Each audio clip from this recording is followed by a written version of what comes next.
Good day mga ka-farmers. Putso na ito natin nga apple guava. Dagko na. Tapos DIY lang ito mga ka-farmers. Kung ano ang available, amo lang natin iputos. Mga plastic. Tapos buuan natin diri sa dalom.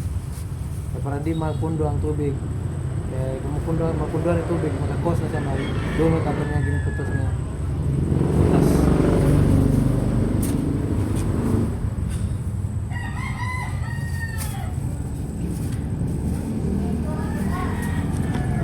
buyag na niya ka-farmers, oh. Dako na. Tulokon nyo, hinog, pero di pa na. Kadagko pa na siya.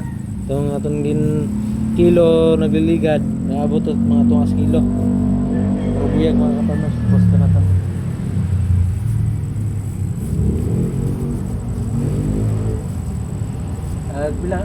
Sunod nga adlaw naman.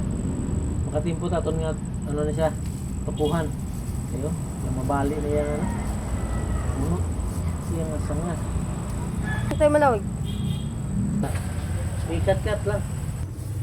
Bali pang pangaduhan niya nga pamunga mga farmers. Damo-damo na gidyanda. Kaya nag-ano na, oh. Dapat focus my beautiful girl. Tapos ari pagit mga farmers.